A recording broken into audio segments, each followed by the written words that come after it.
माननीय अध्यक्ष महोदय, माननीय वित्त मंत्री जी ने अपने बजट के भाषण में स्क्रैपिंग नीति के ऊपर प्रस्ताव रखा था।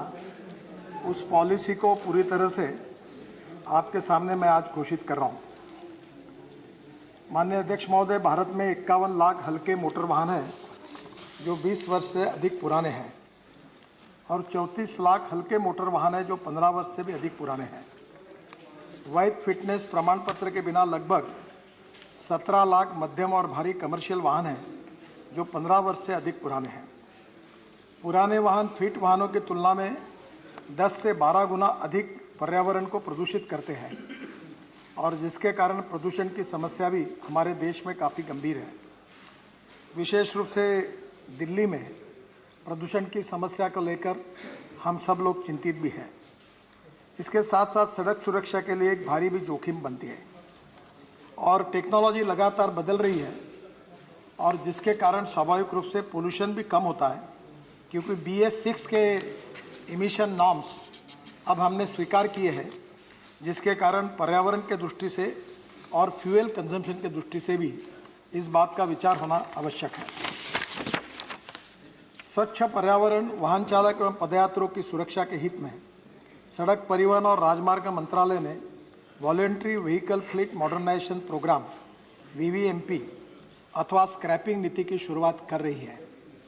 यह एक ऐसी विन विन पॉलिसी होगी जिसमें न केवल पुराने वाहनों को स्क्रैप करने का प्रोत्साहन मिलेगा, बल्कि नए वाहन खरीदने के लिए सामान्य जनमानस को आर्थिक सहूलियत भी मिलेगी।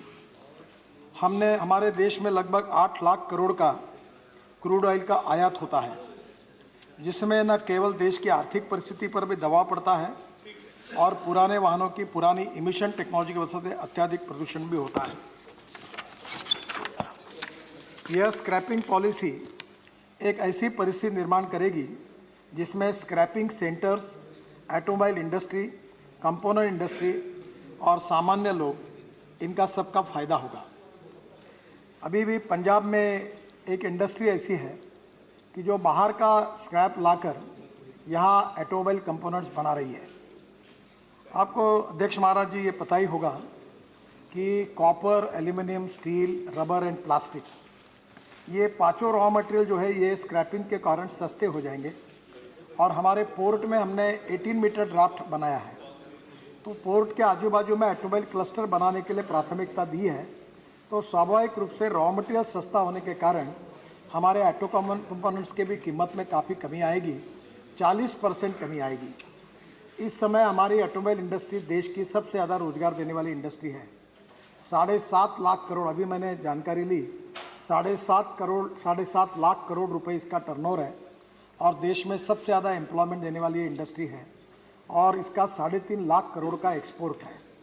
तो ये निश्चित रूप से स्क्रैपिंग के कारण हम इंटरनेशनल मार्केट में और कॉम्पिटिटिव बनेंगे और ये जो steel, rubber, plastic, aluminium, copper सस्ता मिलेगा, इससे ऑटोमोबाइल कंपोनेंट सस्ते होंगे और हमारा एक्सपोर्ट बढ़ेगा और ग्रोथ रेट भी बढ़ेगी और एम्प्लॉयमेंट पोटेंशियल भी बढ़ेगा। उसमें व्हीकल मैन्युफैक्चरिंग कॉस्ट भी कम होगी और वाहन के मालिक को व्हीकल का स्क्रैप मूल्य जो लगभग 4 से 6% होता है वो भी मिलेगा एवं स्क्रैपिंग सर्टिफिकेट भी मिलेगा। इसके साथ साथ हमने एक एडवाइजरी भी आज निकाली है कि ये सर्टिफिकेट लेकर नई गाड़ी खरीदने के लिए जो भी कोई व्यक्ति जाएगा उसको 5% नए गाड़ी के कीमत पर सहूलियत दे। इस प्रकार की एडवाइजरी भी भारत सरकार से हमने उनको दी है। स्क्रैपिंग सर्टिफिकेट के आधार पर नया वाहन खरीदने के लिए 5% की छूट जो है वो मिलेगी और रजिस्ट्रेशन फीस और रोड टैक्स में भी भारी छूट मिलेगी। इससे लोगों को नए वाहनों को खरीदने के लिए प्रोत्साहित होंगे, जिसमें ऑटोमोबाइल सेक्टर की सेल्स और बढ़ेगी। इसमें जो राज्य सरकार का और भारत सरकार का GST है, अनुमान है कि करीब 30 से 40 हज़ार करोड़ इसमें GST बढ़ेगा, क्योंकि नए वाहनों की खरीदी बिक्री होगी। और इसके साथ साथ सबसे महत्वपूर्ण चीज़ है कि नई टेक्नोलॉजी के कारण जो फ्यूल इफ़िशियंसी है, उसके कारण जो हमारा 8 लाख करोड़ का इंपोर्ट हो रहा है वो भी कम होगा।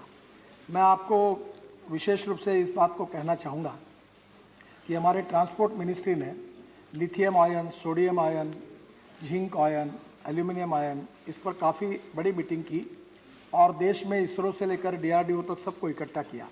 अभी 81% लिथियम आयन बैटरी हमारे देश में बन रही है और 1 साल के अंदर निश्चित रूप से 100% लिथियम आयन बैटरी देश में बनेगी।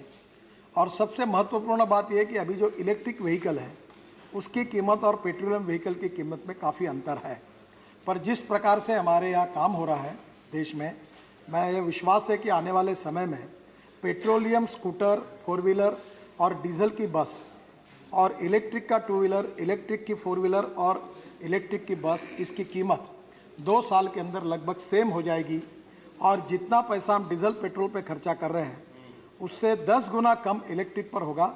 इंपोर्ट भी बचेगा, प्रदूषण भी कम होगा और हमारा देश इस सब नीतियों के कारण जो आज 7.5 लाख करोड़ की इंडस्ट्री है, ये 5 साल के अंदर 10 लाख करोड़ के करने का हमारा एक प्लान हमने बनाया है।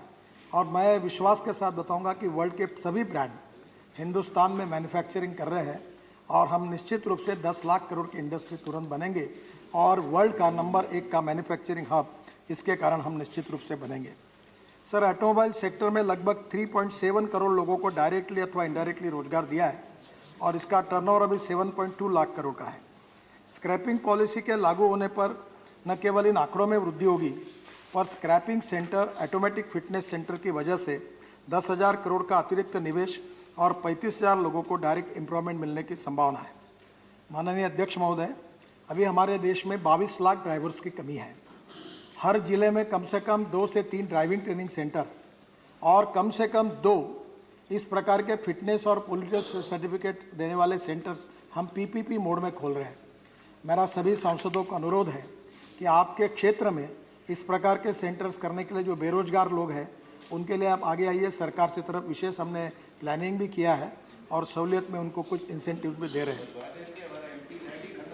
इनडायरेक्ट एम्प्लॉयमेंट यानी कि allied service sector and research and development क्षेत्र में भी भारत से ज़्यादा लोगों को रोजगार मिलने की संभावना है। स्क्रैप मटेरियल से ऐसे एलिमेंट भी प्राप्त होंगे जो इलेक्ट्रिक व्हीकल के बैटरीज के रिसर्च में काम आएंगे। उदाहरण के लिए NdFe मैग्नेट जो एक रेयर अर्थ एलिमेंट है, न्यूडोनियम से मिलता है, वो एक काफ़ी महत्वपूर्ण मैग्नेट है और जो अभी इंपोर्ट हो रहा है, जो EV में लगता है इलेक्ट्रिक व्हीकल में, वो स्क्रैपिंग पॉलिसी से हमें मिलेगा। यह मैग्नेट केवल इंपोर्ट ही होता है। नियमित स्क्रैपिंग अगर की जाए तो उससे न्यूडोनियम भी प्राप्त होगा जिससे ये मैग्नेट भारत में बन सकेंगे। लिथियम, एल्यूमिनियम जैसे मेटल्स की वजह से इलेक्ट्रॉनिक्स एंड IT इंडस्ट्री के सस्ते दाम पर रॉ मटेरियल प्राप्त होगा। ये जो कंप्यूटर हार्डवेयर की जो वेस्ट है, इसमें से भी लिथियम आयन निकालने की प्रोसेस में रिसर्च किया जा रहा है। तो ये एक समय हजार्डस वेस्ट है। तो निश्चित रूप से ये जो हमारी ऑटोमोबाइल की स्क्रैपिंग पॉलिसी है, इसमें जो हार्डवेयर कंप्यूटर वेस्ट है उसको भी हम लिथियम आयन निकालने के लिए उसके साथ भी उसका उपयोग कर पाएंगे। नए वाहनों में पुराने वाहन के मुकाबले मेंटेनेंस कॉस्ट भी काफ़ी कम लगती है। नई वाहन लाइट वेट होता है जिसकी वजह से फ्यूल एफिशिएंसी भी बढ़ती है, तो उतने ही ईंधन में वाहन ज़्यादा चलता है और प्रदूषित भी कम करता है। मेरा आप सबसे अनुरोध है कि ये विन विन सिचुएशन है। किसी गरीब आदमी का व्हीकल हम ख़त्म कर दें, उसको बंद कर दें, इस प्रकार का भाव इसमें नहीं है। ये एक ऐसी पहल है कि जिसके बारे में सारे स्टेक होल्डर्स के इंटरेस्ट को सुरक्षित रखा जाएगा। मैन्युफैक्चरिंग बढ़ेगा, रोजगार बढ़ेंगे और सामान्य जनता की फ्यूल के कारण, मेंटेनेंस कॉस्ट के कारण बचत भी होगी। उनकी सड़क सुरक्षा का भी ख्याल रखा जाएगा और पर्यावरण के संबंध में हमारे माननीय प्रधानमंत्री जी ने जो संकल्प किया है उनको भी पूरा किया जाएगा। मंत्रालय ने अगले कुछ हफ्ते में मसौदा अधिसूचना ड्राफ्ट नोटिफिकेशन प्रकाशित करने का जो सभी सम्मिलित स्टेक होल्डर की टिप्पणियाँ और विचार प्राप्त करने के लिए 30 दिनों का अवधि तक पब्लिक डोमेन में रखा है। स्क्रैप किए जाने वाले किसी वाहन के लिए क्राइटेरिया मुख्यतः वाहनों के व्हीकल फिटनेस पर, जो कमर्शियल वाहनों के मामले में ऑटोमेटेड फिटनेस केंद्रों के माध्यम से और प्राइवेट वाहनों के मामले में नॉन रेजिस्ट्रेशन के आधार पर होगा। यह मापदंड जर्मनी, UK और जापान जैसे विभिन्न देशों के श्रेष्ठ पद्धतियों की वैश्विक मानकों के बेस्ट प्रैक्टिसेस तुलनात्मक अध्ययन के पश्चात अपनाया गया है। किसी भी वाहन का फिटनेस टेस्ट में असफल होने अथवा इसके रजिस्ट्रेशन प्रमाण पत्र का नवीनीकरण करने में असफल होने पर इसे end of life of vehicle घोषित कर दिया जाएगा और एंड ऑफ लाइफ है वो स्क्रैपिंग में जाएगा। वाहनों की फिटनेस निर्धारित करने के लिए मापदंड मुख्यतः इमिशन टेस्ट, ब्रेकिंग और कई अन्य परीक्षणों के माध्यम से संरक्षा उपस्करों के जो केंद्रीय मोटर वाहन नियम 1989 के अनुसार है उसके अनुसार होगा। यह प्रस्ताव किया गया है कि कमर्शियल वाहन फिटनेस साबित करने में असफल रहने के मामले में 15 वर्ष के पश्चात अनिवार्य रूप से डिरजिस्टर कर दिया जाएगा। इसे इंसेंटिव्स के रूप में फिटनेस प्रमाण पत्र के लिए बढ़ा हुआ शुल्क कमर्शियल वाहनों के लिए इनिशियल रजिस्ट्रेशन की तिथि से 15 वर्ष से अधिक वाहन जो है उनके लिए लागू होगा। यह प्रस्ताव है कि यदि प्राइवेट वाहन 20 वर्ष के पश्चात ही अनफिट पाया जाता है अथवा रजिस्ट्रेशन प्रमाण पत्र का नवीनीकरण कराने में विफल रहता है तो अनिवार्य रूप से डी रजिस्टर कर दिया जाएगा। इसे डिसइंसेंटिव के उपाय के रूप में बढ़ा हुआ री रजिस्ट्रेशन शुल्क इनिशियल रजिस्ट्रेशन की तिथि से 15 वर्ष से वाहन के लिए लागू होगा। यह प्रस्ताव है कि केंद्र सरकार, राज्य सरकार, नगर निगम, पंचायतों, राज्य परिवहन उपक्रमों, सार्वजनिक क्षेत्र के उपक्रमों और केंद्र तथा राज्य सरकार के स्वायत्त निकायों के सभी वाहनों को रजिस्ट्रेशन की तारीख से 15 वर्ष के बाद अनिवार्य रूप से डी रजिस्टर और स्क्रैप किया जाएगा। इससे डिमांड भी बढ़ेगी और अच्छे व्हीकल भी मिलेंगे और फ्यूल इफिशिएंसी बढ़ेगी, प्रदूषण भी कम होगा। यह योजना पुराने वाहनों के मालिकों को पंजीकृत स्क्रैपिंग केंद्रों जो मालिकों को स्क्रैपिंग प्रमाण पत्र प्रदान करेंगे के जरिए पुराने और अनफिट वाहनों को स्क्रैप करने के लिए वित्तीय प्रोत्साहन प्रदान करेगी। इन वित्तीय प्रोत्साहनों में भी शामिल है स्क्रैपिंग सेंटर द्वारा पुराने वाहनों के लिए दिया गया स्क्रैप मूल्य जो एक नए वाहन के एक शोरूम मूल्य के लगभग 4 से 6% होगा। सड़क कर से निजी वाहनों के लिए 25% तक और वाणिज्यिक वाहनों के लिए 15% तक का छूट का भी लाभ उठाया जा सकता है। वाहन विनिर्माताओं की स्क्रैपिंग प्रमाण पत्र के एवज में नए वाहन के खरीदी पर 5% की छूट प्रदान करने की भी एडवाइजरी हमने रिलीज़ कर दी है, जो ऑटोमोबाइल मैन्युफैक्चरर ने और निश्चित रूप से मान्य करेंगे, ऐसा मुझे विश्वास है। इसके अलावा स्क्रैपिंग प्रमाण पत्र के एवज में नया वाहन खरीदने के लिए पंजीकरण शुल्क भी माफ किया जाएगा। सड़क परिवहन और राजमार्ग मंत्रालय पूरे भारत में पंजीकृत वाहन स्क्रैपिंग सुविधा RVSF की स्थापना को बढ़ावा देगा और इसी तरह के केंद्रों को खोलने के लिए सार्वजनिक और निजी भागीदारी को प्रोत्साहित करेगा। यह प्रस्ताव भी है कि गुजरात के अलंग में जहां जो पुराने शिप्स आकर उसका स्क्रैपिंग करके उसको प्रोसेसिंग किया जाता है, वहां इंटीग्रेटेड व्हीकल स्क्रैपिंग फैसिलिटी खोली जाएगी और जो विशेष रूप से जलमार्ग से, समुद्री मार्ग से जो छोटे देश हैं उनमें जो व्हीकल स्क्रैप किए गए हैं उनको एक प्रेस में प्रेस करके 2 लाख टन का शिप तक लाने की को सुविधा है, पर यहाँ अलंग में उसको लाने के लिए होगा तो जैसे पुराने जहाज के कारण गुजरात में एक नई इकोनॉमी तैयार होगी, उसके सपोर्ट में ये पुराने वाहनों के कारण भी इसका फ़ायदा होगा और इससे काफ़ी रॉ मटेरियल सस्ता होगा। यह जो प्रस्ताव है अलंग का, इसको भी हम प्रोत्साहित कर रहे हैं। एकल खिड़की के माध्यम से स्क्रैपिंग सुविधा को एक सरलीकृत पंजीकरण प्रक्रिया के साथ पर्यावरण और प्रदूषण की मानदंडों और कानून के सभी लागू अधिनियमों का अनुपालन करना होगा। इसी तरह मंत्रालय, राज्य सरकार, निजी क्षेत्र, ऑटोमोबाइल कंपनियां आदि द्वारा PPP मॉडल पर स्वयं चलित फिटनेस केंद्रों के भी स्थापना को बढ़ावा देगी और ड्राइविंग ट्रेनिंग सेंटर को भी बढ़ावा देगी। इन केंद्रों में test lane, IT server, parking और वाहनों का निर्बाध आवाज़ के लिए ही पर्याप्त स्थान होना चाहिए। हितों के टकराव से बचने के लिए फिटनेस केंद्र के संचालक केवल परीक्षण सुविधा प्रदान करेंगे और मरम्मत बिक्री की अतिरिक्त सेवाएं प्रदान नहीं करेंगे। फिटनेस केंद्र के लिए ऑनलाइन समय लिया जा सकेगा और परीक्षण रिपोर्ट भी इलेक्ट्रॉनिक मोड में तैयार की जाएगी। प्रस्तावित स्क्रैपिंग नीति के आवेदन के लिए संभावित समय सीमा इस प्रकार है।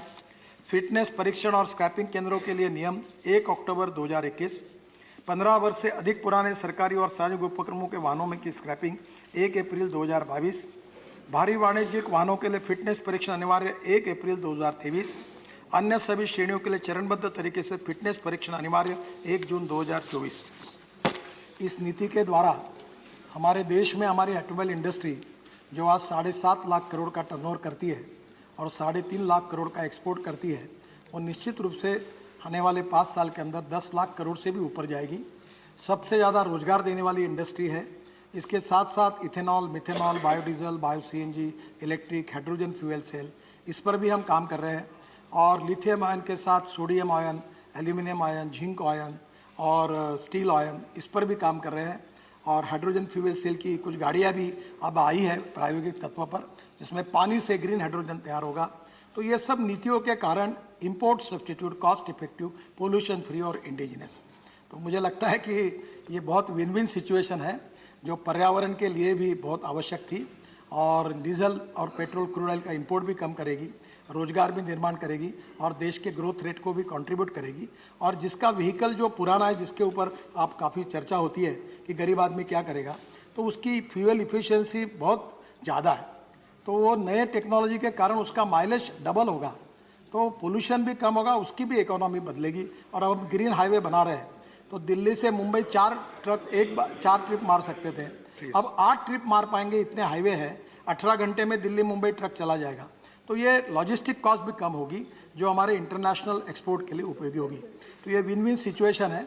आज इसकी शुरुआत हुई है, आप सबके सहयोग इसमें मिला है, मैं बहुत बहुत धन्यवाद देता हूँ। नमस्कार। धन्यवाद माननीय मंत्री जी।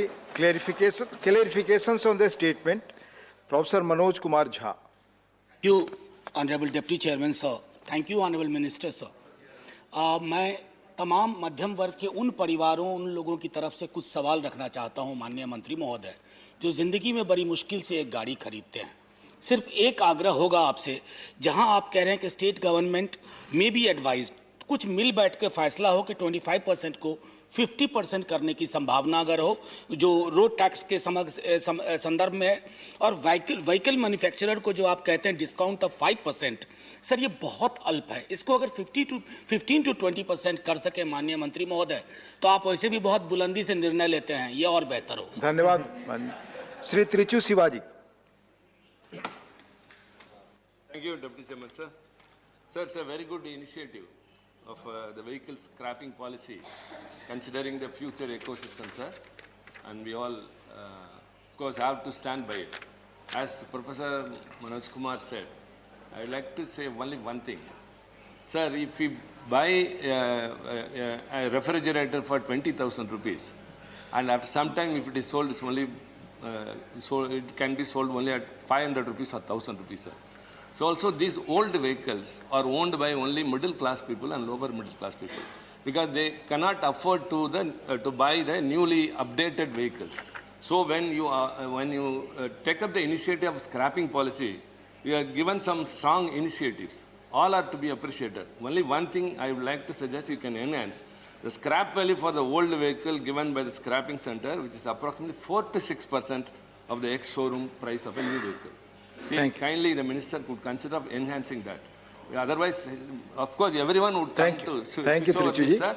And I think only that will help the people who own the old vehicle. Thank you. माननीय शक्ति सिंह गोयल। महोदय, आपके जरिए मैं मंत्री जी से जानना चाहता हूं कि जो एंटीक कार्स है उसकी एक डिफरेंट कैटेगरी है, आपके स्टेटमेंट में कहीं वो रिफ्लेक्ट नहीं होता है, तो एंटीक कार्स के लिए कोई खास प्रोविजन आप करना चाहते हैं या नहीं? और जो लग्जरियस कार नहीं है, मिडिल क्लास यूज़ करता है, उसके लिए बड़ी दिक्कत होगी, क्योंकि आप एवरेज की बात करते हो पर वो भी उसके लिए दिक्कत है।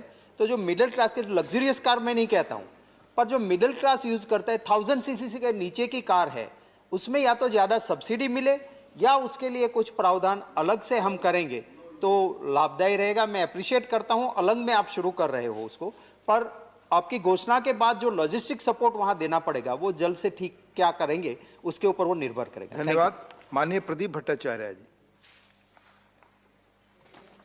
Sir, this is no doubt is a good proposal, but some contradictions are there, and two things which I would like to mention before the Honourable Minister through you. That is, I think that with this idea, the government will encourage automobile industries so that more automobile can be sold out to the people. So this is all right. Let them do this thing.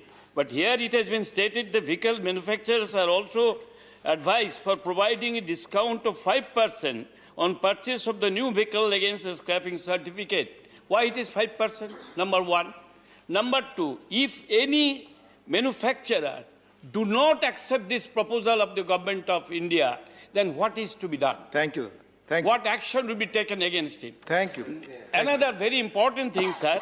This is third clarification, Pradeep Babu. Huh? You have already put two clarifications. Oh, all right. Thank you. माननीय मंत्री जी। Sir,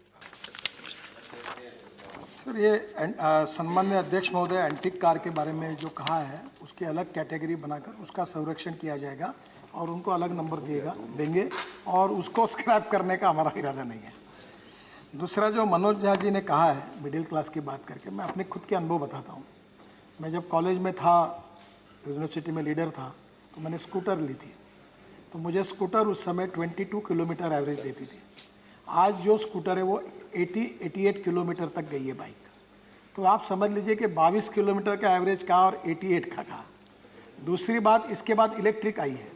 अभी मैंने bullet proof गाड़ी छोड़ दी और मैं electric car में अपने कॉन्स्टिट्यूंसी में घूमता हूँ। तो जो गाड़ी का खर्चा था जो 20 से 25 हज़ार रुपये था, वो इलेक्ट्रिक का खर्चा 2,000 रुपये है। तो इतना सेविंग है कि आपको मिडिल क्लास का उसमें फ़ायदा होगा।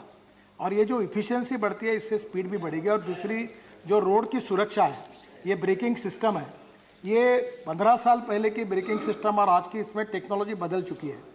और हमारे देश में कोविड से तो कम लोग मरे हैं, हर साल 1.5 लाख एक्सीडेंट हो रहे हैं, 3-5 लाख एक्सीडेंट हो रहे हैं, 1.5 लाख लोग मर रहे हैं। और उसमें से ऑटोमोबाइल में हमने काफ़ी सुधारना किया है और इसमें मरने वालों में से 18 से 35 वयोवर्ग के यंग लड़के मर रहे हैं, जो कोविड से भी ज़्यादा है। और मैंने अभी सांसदों के अध्यक्षता में हर जिले में कमेटी भी अपॉइंट की है। तो टेक्नोलॉजी बदलने के कारण सुरक्षा भी बढ़ेगी। जो बात 5% की कही है, वो ऑटोमोबाइल वालों से हमने बात की है। कुछ लोगों ने एक्सेप्ट किया, कुछ लोगों ने नहीं किया, पर मार्केट फोर्स में सब लोग एक्सेप्ट करेंगे 5%। ये उनके तरफ से होने वाला है, इसमें हम कुछ कह नहीं सकते।